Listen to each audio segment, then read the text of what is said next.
नमस्कार साथियों, ये YouTube का PH नेटवर्क है और मैं हूं प्रदीप हंडो। हमारी ज़ुबान पे जब राजा की बात आती है तो हमारा मतलब होता है कि ये राजपूत जाति से रहा है, राजपूत ही राजा रहे हैं। लेकिन ये बात बिल्कुल सही नहीं है, ये अर्ध सत्य है। अगर हम राजा सुहेल देव की बात करें, जिसने 21 राजाओं को इकट्ठा करके सालार मसूद गाजी को हराया था। इसी तरह से अगर हम सिख राजा जो थे हमारे महाराणा रंजीत सिंह जी महाराज, वो सिख राजा थे। हमारे जाट राजा भी रहे हैं जैसे सूरजमल। अगर हम बहुत पीछे जाएं तो महाभारत में जो राजा रहे हैं भगवान कृष्ण के वंशज यदुवंशी। हर एक ज़माने में हर एक जाति के लोग राजा रहे जिन्होंने देश की सेवा की। अगर कई लोग हैं जो हम में से जिन्होंने अपने लालच के कारण, डर के कारण या एक दूसरे के साथ नफरत के कारण, घृणा के कारण आक्रांताओं का सपोर्ट किया, तो वो हम उनको किसी जाति में नहीं बांटेंगे, उनको हम बोलेंगे एनिमी। उनको किसी जाति के साथ जोड़ना ठीक नहीं रहेगा। हम देख रहे हैं कि कई राजाओं के जो हमारे इतिहास में जिनका गौरवशाली ये अपना टेन्योर रहा है, तो उनकी समाधियां नहीं हैं। इस सिलसिले में 16 फरवरी 2021 को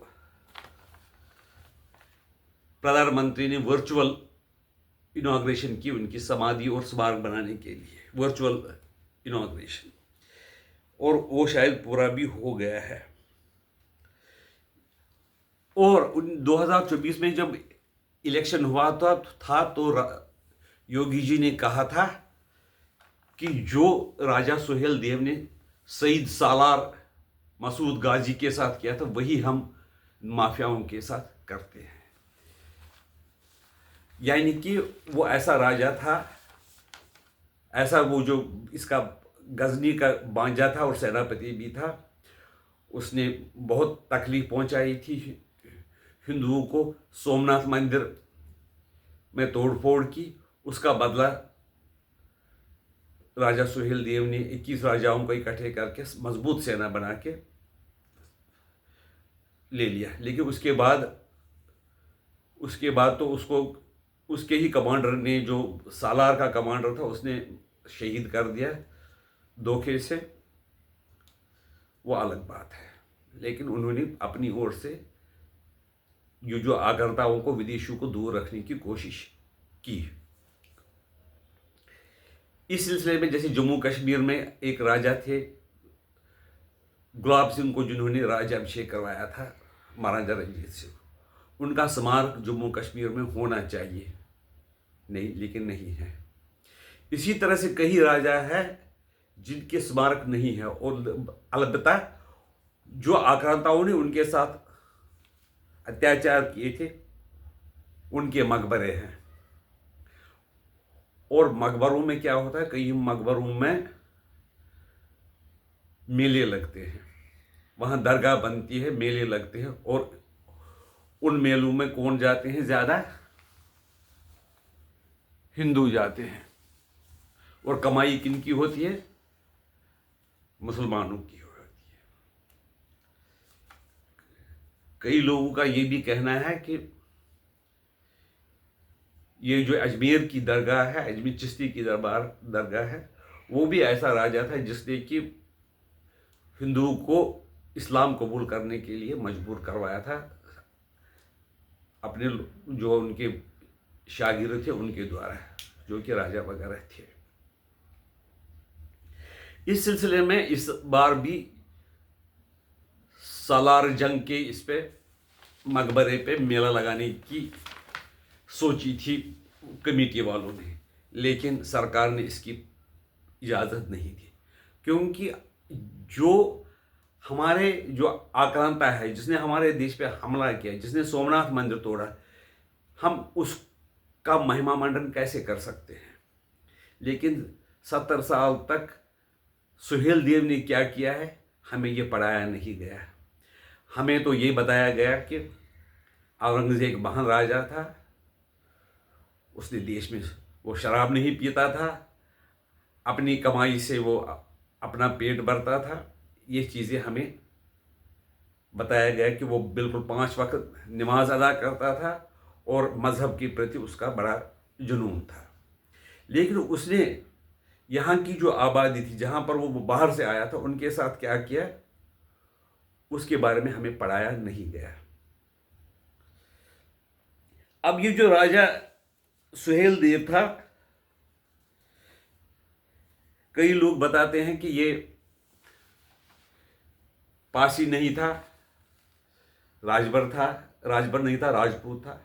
लेकिन हमारा ये कहना हम ये चाहते हैं कि राजबर कहो या पासी कहो, लेकिन वो हिंदू राजा था जिसने यहाँ के हिंदू समाज के लिए काम किया और हिंदू समाज के लिए ही जिंदगी पूरी गुजारी। ऐसे राजाओं को हमें इज्जत भी देनी चाहिए। हमें ये नहीं सोचना चाहिए कि वो किस जाति के हैं, क्योंकि हर एक जाति के लोगों ने इस समाज को ठीक रखने के लिए उसके लिए प्रयास किए और इस समाज को अभी तक यह है कि सारी दुनिया की जो सभ्यताएं हैं मिट गई, इजिप्ट वगैरह जो ईरान मिट गए थे, लेकिन हमारी हस्ती मिटती, कुछ बात तो है हमें कि हमारी हस्ती मिटती नहीं। इसका कारण ये कि हमारे कई राजाओं ने सेनाएं इकट्ठे की और हार नहीं मानी, मारे भूखे रहे। महाराणा प्रताप ने तो